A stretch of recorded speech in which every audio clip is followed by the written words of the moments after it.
Olá, tudo bem? Eu sou o psicólogo Felipe de Souza, criador do site psicologiamsn.com. Hoje eu quero falar com vocês sobre a história da psicologia através de 5 ideias fundamentais. A psicologia é uma ciência a partir dos estudos do Wundt. Eu estou rindo porque existe muita controvérsia sobre o fato da psicologia ser ciência ou não.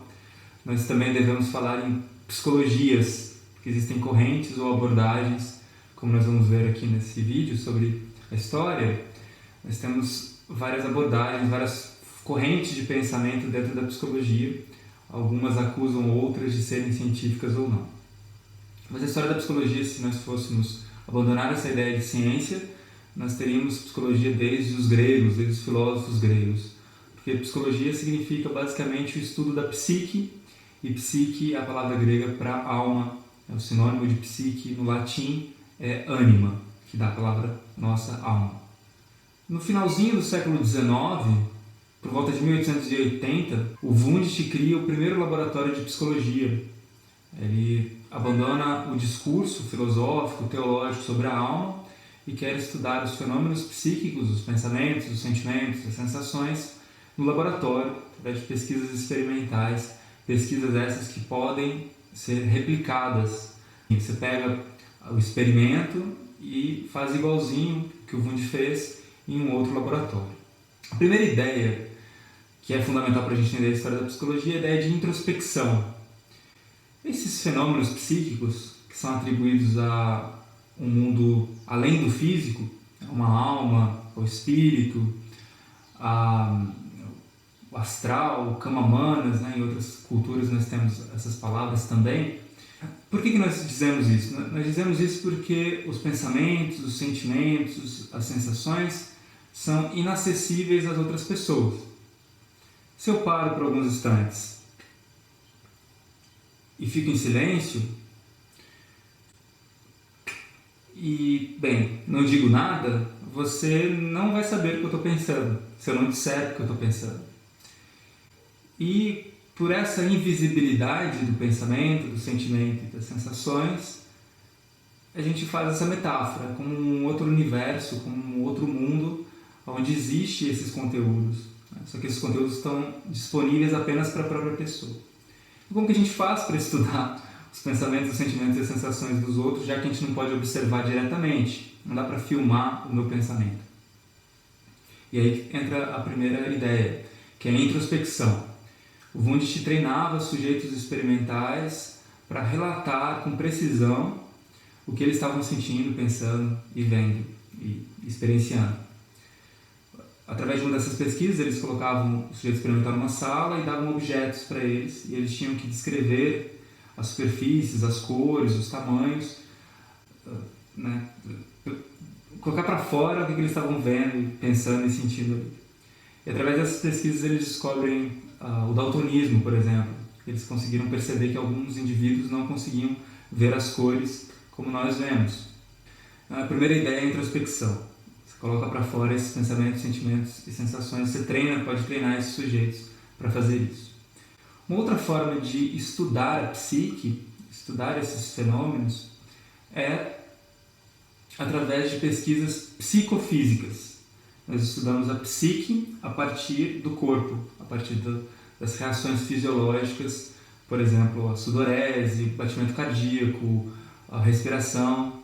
E já desde a época do Wundt nós tínhamos instrumentos para fazer essas medições com precisão bem grande. Então nós tínhamos o galvanômetro, o pneumógrafo, entre outros instrumentos que foram sendo criados para estudar as reações dos indivíduos ao contexto. Por exemplo, num dos experimentos eles davam para a pessoa experimental para ela ler alguma coisa, escrever alguma coisa, e depois de alguns minutos eles faziam um barulho muito alto e eles mediam a reação do corpo, né? Se o coração tinha acelerado, se a respiração tinha acelerado, se a pessoa estava suando. Então, essa é a segunda ideia, as pesquisas psicofísicas. Nós estudamos a psique a partir das reações fisiológicas do corpo. Essa ideia foi um pouco abandonada no século XX, mas retornou no final do século XX, quando foi possível finalmente estudar o cérebro vivo, a partir das neuroimagens, escaneamento cerebral, Você pode estudar o que acontece no sistema nervoso no momento em que acontece, a partir das reações do cérebro, que parte do cérebro é ativado quando você vê uma lembrança positiva, que parte do cérebro é ativado quando você vê uma lembrança ruim, as emoções correspondem aqui, a localização, a linguagem e assim por diante. Essa é a segunda ideia, as pesquisas psicofísicas que nós temos atualmente em franco desenvolvimento, né? Temos um desenvolvimento bastante grande a partir das neurociências. Essa é a segunda ideia. A terceira ideia é a ideia do inconsciente. Um outro ramo da psicologia foi criado não dentro de laboratórios, mas a partir da medicina, da psiquiatria do início do século, neurólogos como Freud, que estavam preocupados no tratamento das doenças mentais. A gente tem a ideia de uma pessoa normal, uma pessoa que tem seu trabalho, sua família, que estuda, que tem amigos. Nós temos uma ideia de normalidade. Em toda cultura nós temos também indivíduos que escapam a essa normalidade e são diferentes, podem ser classificados como estranhos, esquisitos ou doentes mentais.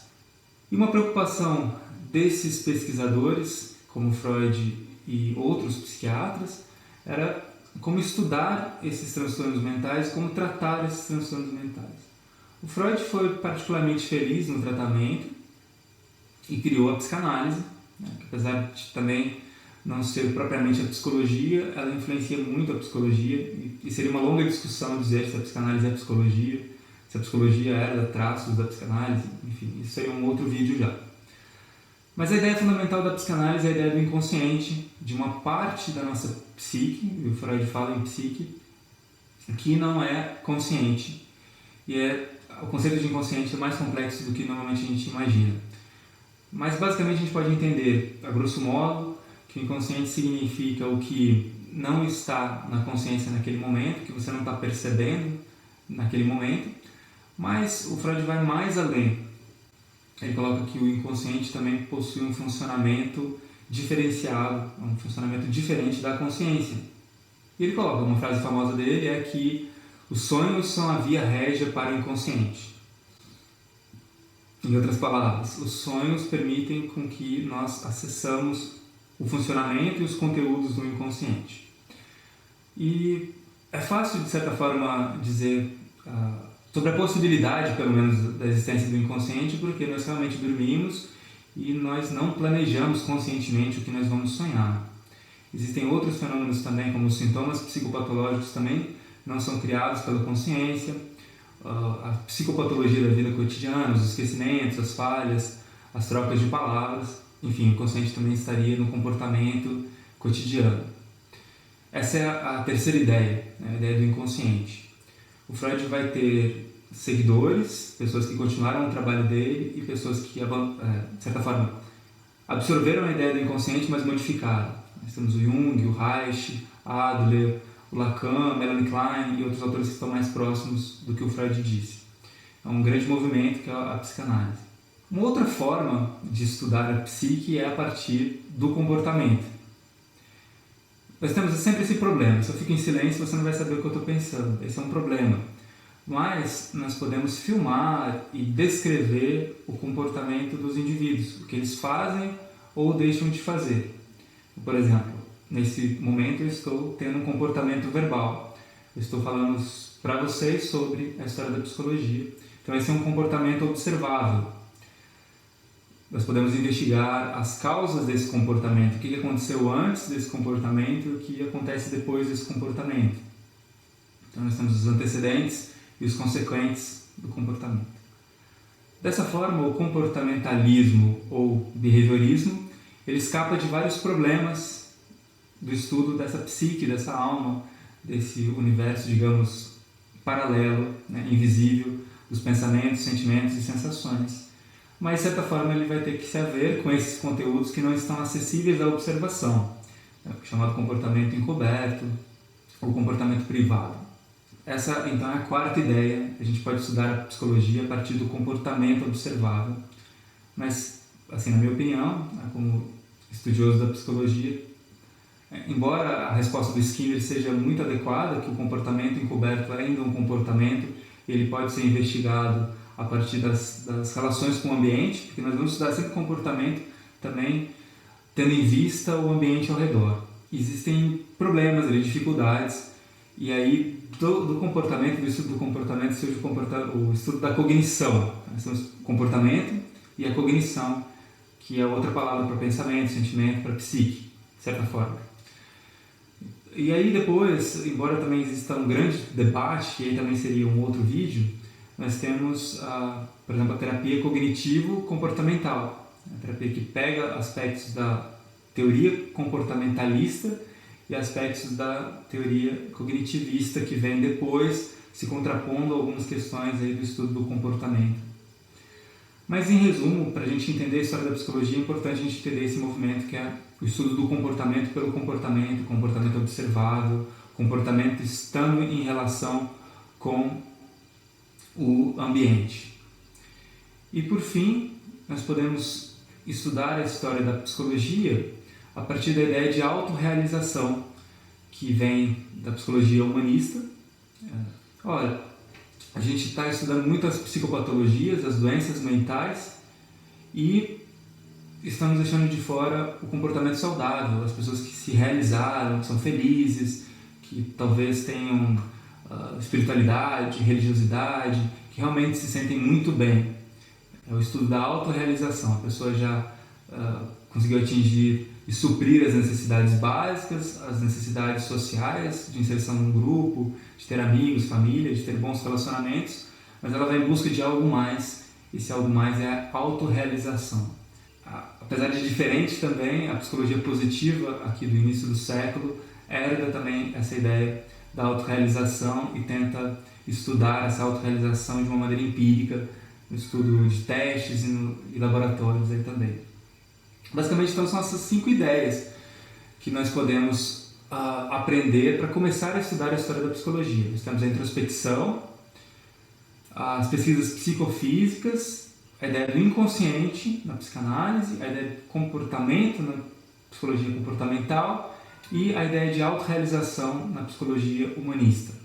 São ideias principais, ideias sem as quais nós não podemos entender, então, a história da psicologia. Dúvidas, sugestões, comentários, por favor, entrem em contato. Nós podemos complementar esse vídeo também com outras ideias que são fundamentais para a história da psicologia.